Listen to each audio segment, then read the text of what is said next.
The last one is public education, and that we can all help them to do the public education. Richard Kumado is a security consultant. Majority Leader Mahama Yariga is calling for legislation to make it mandatory for institutions, factories and public agencies to reserve a quota of jobs for persons with disabilities, saying the move will help reduce unemployment among PWDs and promote greater inclusion in the workforce. Government's worldwide mandates employment quotas to ensure inclusivity for persons with disabilities. In Ghana, administration policies are actively pushing to enforce a minimum 5% employment quota across both public and private sectors. He also urged political parties to adopt quota systems to enable more persons with disabilities to contest as parliamentary candidates to ensure their interests are better reflected in decision-making and governance. We as a country must consider it as a major national embarrassment when our colleagues have to earn their living at traffic lights begging.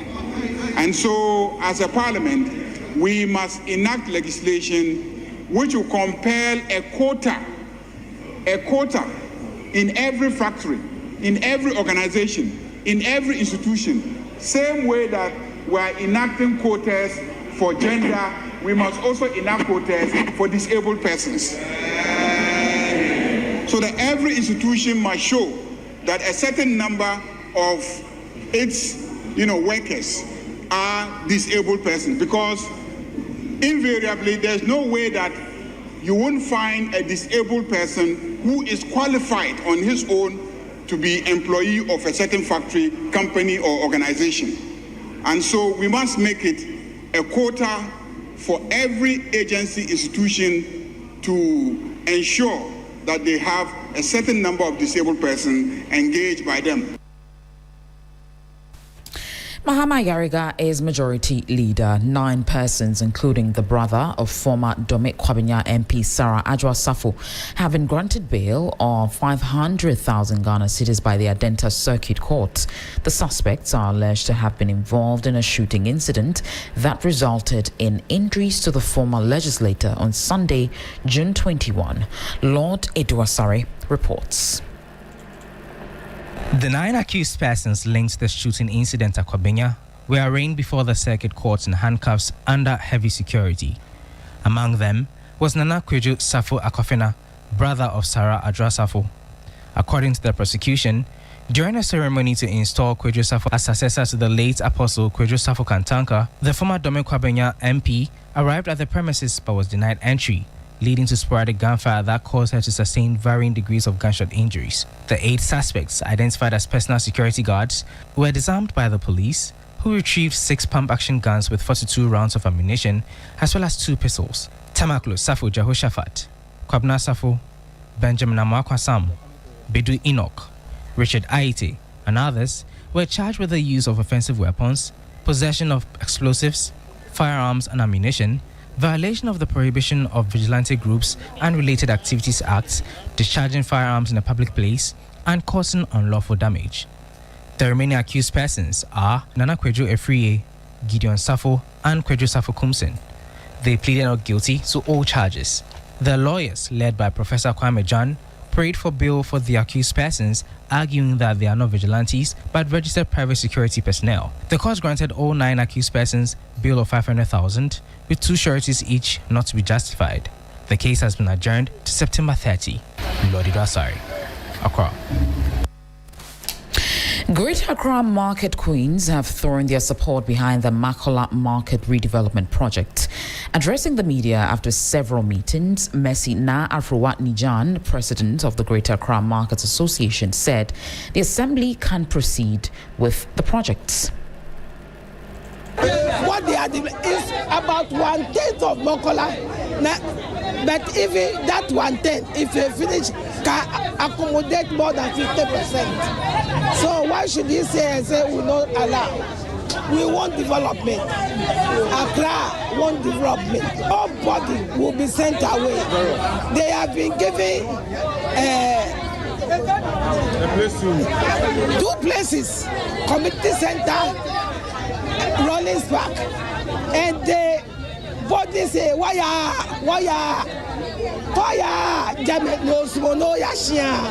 nobody stops you. But the place is there. The place is there, is waiting for them. Whoever is ready today, we can take them to the place.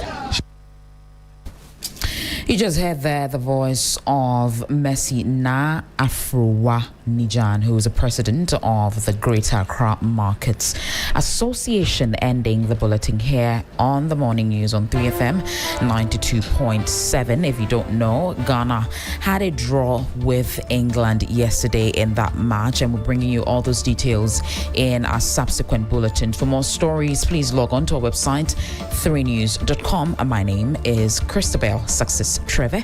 Business is up next.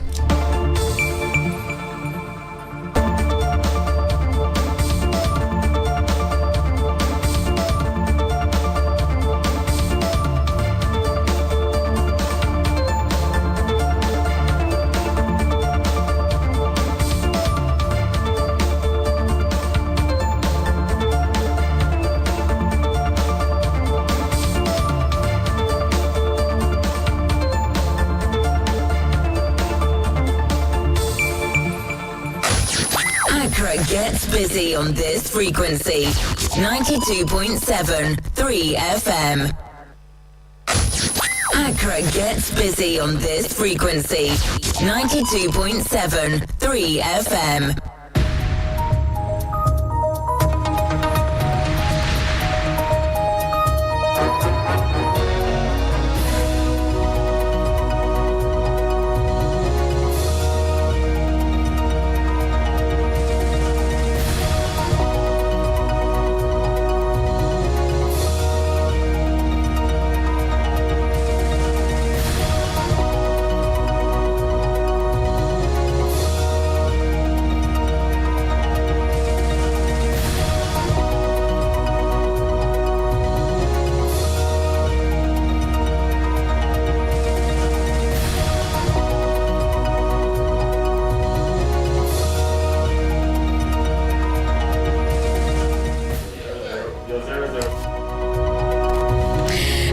And welcome to the business news on Sunrise. Coming up this morning, Center for Environmental Management and Sustainable Energy warns Public Utilities Regulatory Commission's electricity tariff hike is flawed and unjustified. PURC's reliance on only depreciation of about 0.2% to increase tariff by more than 3% on electricity is unjustified. Also in this bulletin, World Bank warns Ghana's economic recovery means little without urgently creating jobs for its surging youth population. Meanwhile, Food and Agriculture Minister urges agribusinesses to partner with farmers through buyback agreements and scale value addition. Offer them the assurance that as soon as they produce, you are ever ready to offtake. If you are able to do this, the farmers will produce with confidence. So in terms of revenue or incomes, they will be certain. I am Christabel Success Trevor. We'll bring you details of our headlines and other stories shortly. Don't go away.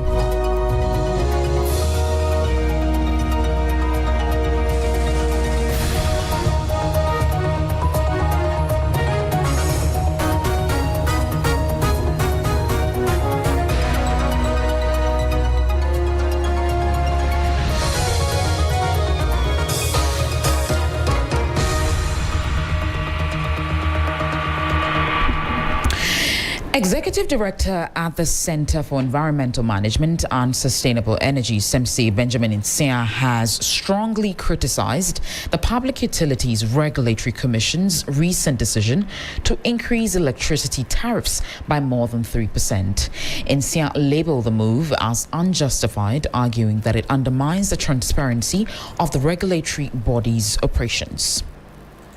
SEMSI's executive director pointed out that the PURC's reliance on a marginal 0.2% currency depreciation to enforce the tariff hike ignores other vital declining market-driven indicators.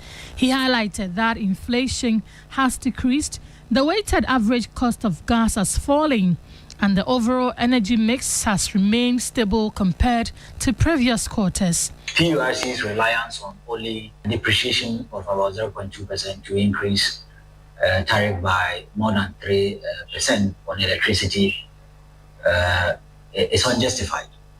I think that it doesn't bring clarity in their operations, and also feeds into the narrative that they are only there to protect the interests of utility providers and not consumers.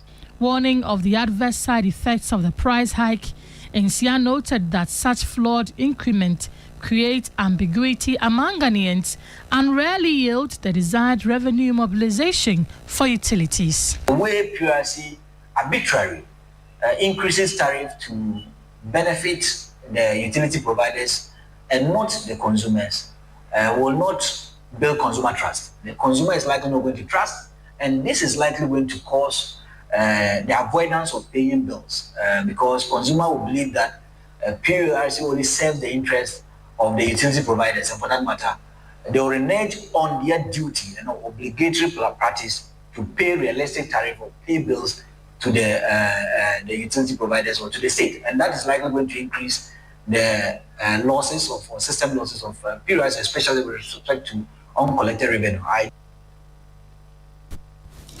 Still on the energy sector, Executive Director of the Africa Sustainable Energy Center, Engineer Justice Ohene Akoto, has advocated for Ghana to refine more of its crude oil locally, describing the potential shift as a major game changer for the country's economy. Speaking to 3 Business on the concept of the energy trilemma, which encompasses supply sustainability, security and affordability, Ohene Akoto explained that local refining directly addresses all 3 pillars. He noted that expanding refinery capacity to directly serve Ghanaians would inch the nation closer to true energy sovereignty.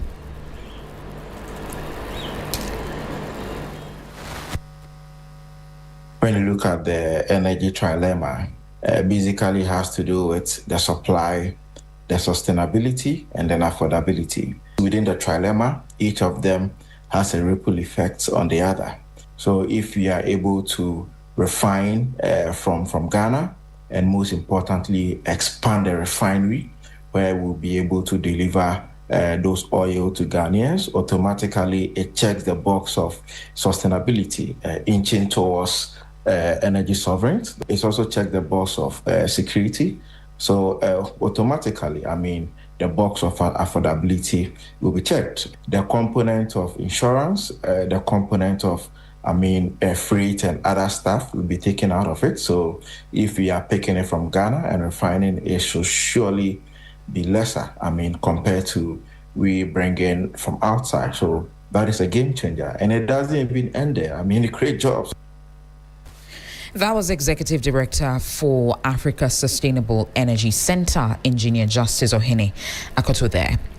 The World Bank has cautioned that Ghana's ongoing economic recovery will fail if its people, unless growth is urgently translated into sustained private sector expansion and decent jobs for the youth.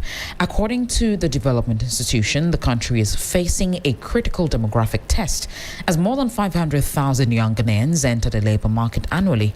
There's more in the following 3 Business News Desk report. While inflation is easing and fiscal conditions are stabilizing, the real measure of progress remains whether the economy can absorb this fast-growing workforce. The World Bank emphasizes that growth alone is insufficient.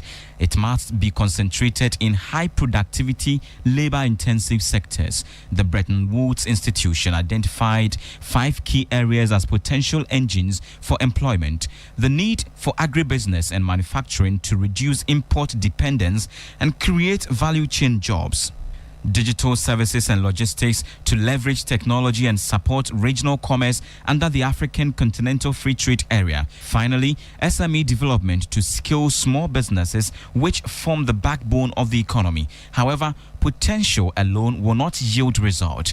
The World Bank report outlines critical bottlenecks that policymakers and the private sector must aggressively dismantle.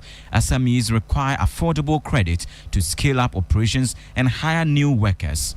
unreliable utilities and high transport costs continue to stunt business competitiveness, Ghana must prioritize technical, vocational, and digital training aligned with industry needs. The World Bank warned, stressing that the next phase of Ghana's recovery must be judged by jobs, income, and dignity rather than just macroeconomic indicators. Meanwhile, in a bid to boost local agricultural productivity and secure sustainable supply chains, Food and Agriculture Minister Eric Opoku has called on food processors to establish formal buyback agreements with local farmers. Speaking on the strategic benefits of such partnerships, Opoku urged agribusinesses to actively collaborate with producers by providing them with necessary skills, preferred seed varieties, and targeted education to meet specific processing requirements. Speaking during a working visit to P&A African Food International Limited, the Minister for Food and Agriculture emphasized by guaranteeing a ready market, processors can instill the financial confidence farmers need to scale up their operations. Give them the skills, the seed you want, educate them to produce the raw material that you require for your processing, and offer them the assurance that as soon as they produce, you are ever ready to offtake. If you are able to do this, the farmers will produce with confidence. And then they will know that when we produce this quantity, this is how much we are going to rake in. So in terms of revenue or incomes, they will be certain. That alone is enough to increase production. And then you will add value, capture the local market, and also export and bring in the hard currency. Managing Director of P&A, Richard Menu, expressed strong optimism regarding the government's industrialization agenda, noting that recent policy frameworks offer a major launchpad for sector-wide expansion. We are particularly encouraged by government vision of transforming Ghana through industrialization, value addition, and export promotion. The recently introduced 24-hour economy policy presents a unique opportunity for agro-processing companies such as ours to expand operation, increase productivity, and create more jobs, and contribute significantly to national economic growth. The addition is the critical missing link required to unlock sustainable employment and fully realize Ghana's agricultural power. Without value addition, there is nothing we can do to create the jobs. We have the land, we have water, we have cheap labor, we have everything it takes to use agriculture to realize our full potential. But unfortunately, we produce raw materials without value addition. And so value addition is what we are looking for now. We will now take a look at how the cedi is faring against major trading currencies and how some of the key commodities are also faring on the global market.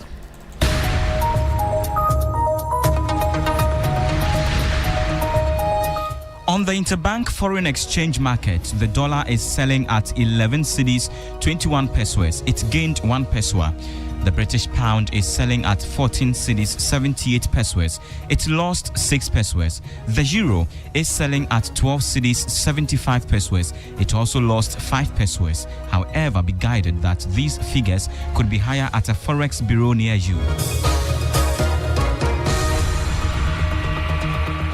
On the global commodities market, Brent crude is trading at $76.97 per barrel.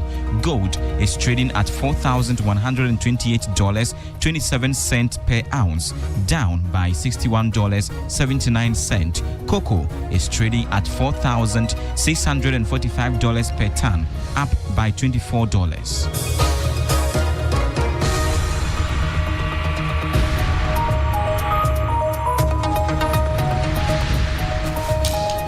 Well, that was an update from the Forex and Commodities market, and that'll be all for the business news on Sunrise. For more business stories, please check out our website, 3news.com. I am Christabel Success Trevor. The rest of the Sunrise team on standby. Don't go away.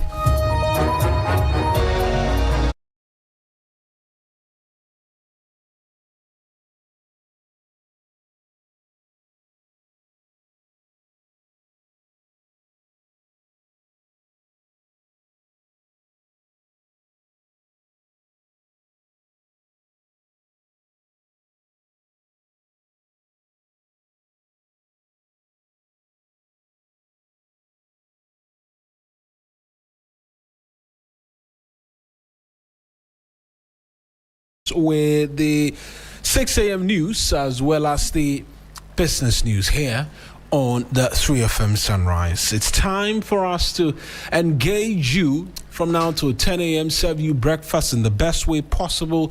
And boy, what a 102 minutes of football, because there was 6+ in the first half, and then there was 6 other in the second half. A penalty we should have gotten, I'll say that, which means we would have gunned down the 3 Lions. But be that as it may, we're through to the round of 32, and that's the most important for all of us Ghanaian fans who stayed up, watched the game. I'm sure for a lot of people it was nerve-wracking, being seated on tenterhooks and all of that. But we are through, and our history or our record of not ever losing a second round group game at the Mundial continues, and that is one of the many ways we welcome you here to the 3FM Sunrise. And we'll get into our message of motivation today. And today I seek to ask a simple question. What is the purpose of life? Many years ago, there was a young man who spent his entire life chasing this one question. He wanted to know the secret to a meaningful life. And so he traveled from place to place, meeting wise people, reading books, listening to teachers, and searching for that one answer that will finally make all things clear to him. One day, he heard about an old man who lived at the edge of a quiet village. People said this old man had lived a simple life but carried a wisdom that many spent years searching for. And so the young man journeyed to meet him. Upon his arrival, he wasted no time in asking that simple question. Sir, what is the purpose of life? The old man smiled and said, before I answer your question, I want you to do something for me. He handed the young man a small candle and said, walk through the village and return to me when this candle burns out. But there is one condition. Protect the flame. Do not allow it to go out. The young man thought this was strange, but he agreed. He walked carefully through the village, avoiding the wind, covering the flame when people passed, and focusing all his attention on keeping that small fire alive. After some time, he returned. The old man looked at him and asked, while you were walking, did you notice the beautiful flowers in the village? No, the young man replied. Did you see children playing by the river? The response was still a firm no. Did you notice the sunset over the mountains? No, he replied. I was too focused on protecting the flame. The old man smiled and said, that is the first lesson about life. Many people are so busy protecting what they have. Money, status, fears, worries, that they forget to actually live. The young man listened carefully. But there's another lesson. Life is not only about keeping your own flame alive. The purpose of your light is to help someone else find theirs. And that was when the young man understood.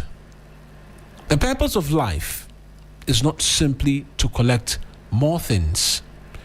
It is not only about how much money we make, the titles we achieve, or how much or how many people know our names.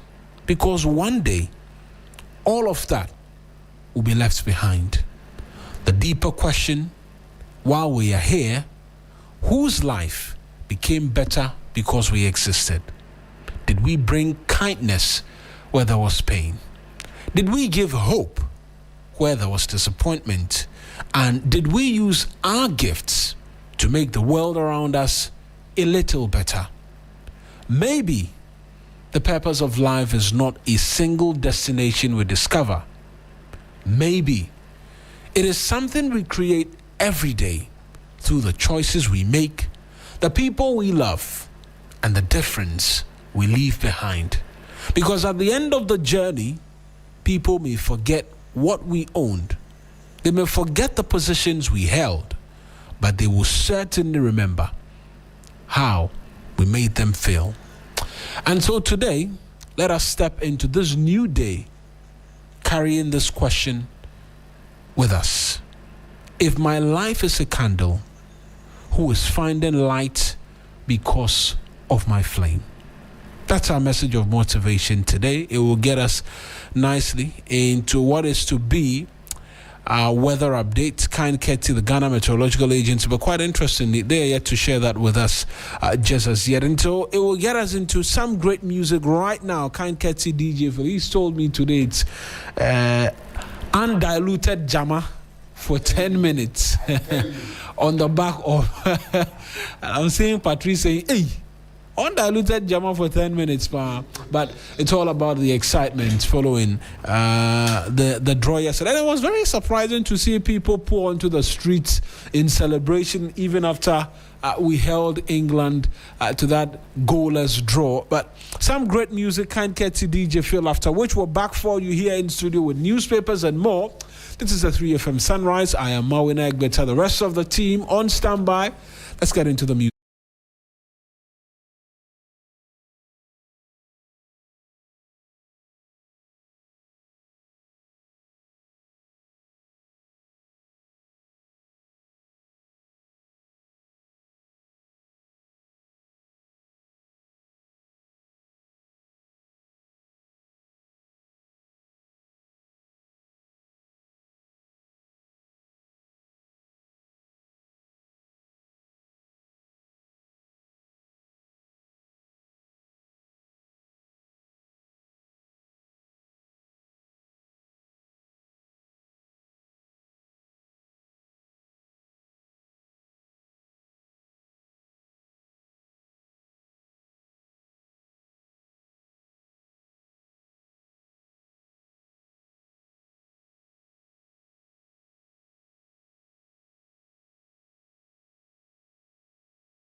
what is DJ Phil's favorite Black Stars chant as part of the many songs for this World Cup? 22 to the top of the hour. We'll get into the newspapers for you this morning as well. And it's all about football, the Black Stars. That's why we'll discuss a few of the many other matters which are up for conversations this morning here on the 3FM Sunrise as well.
Gentlemen, a good morning to you, Patrice, and good morning, Kujo. I trust that all is well. Everything is beautiful. Everything is awesome. Everything is fantastic. That's great. That's great. Were you able to catch the game though?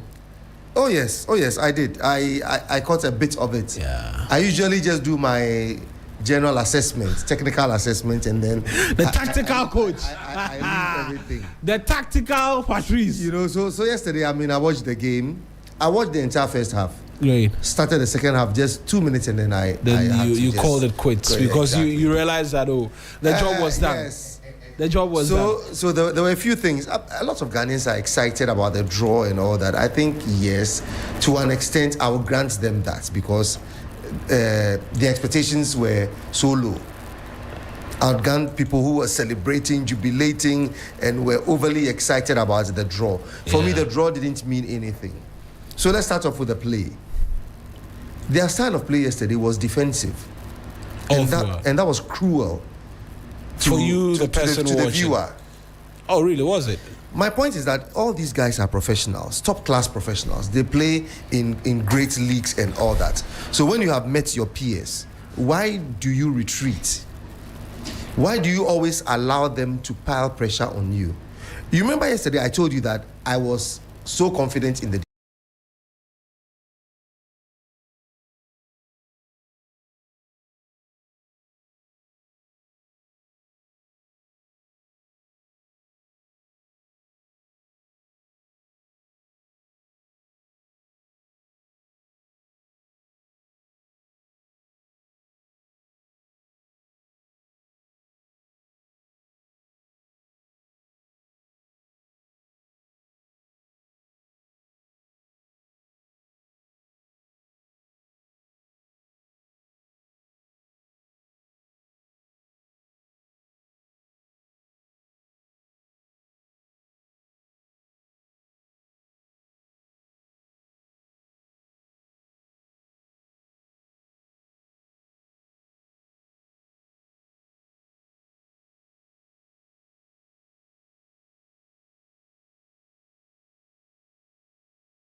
tactics, and you will regret it.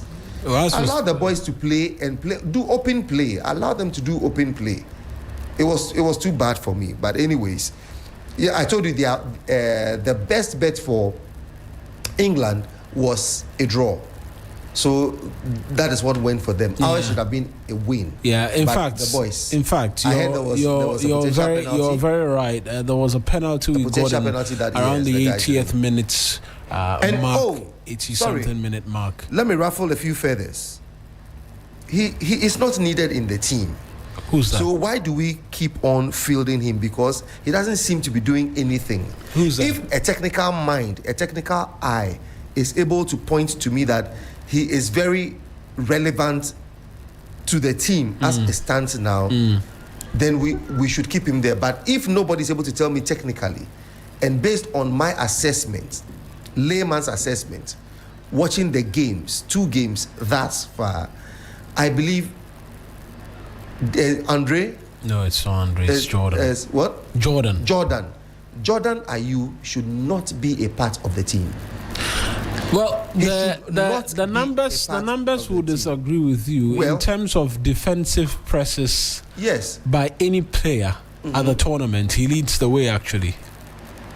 Really, that's why I said if a technical mind would tell me yes. Yes, I'm very serious, and in fact, outside of that.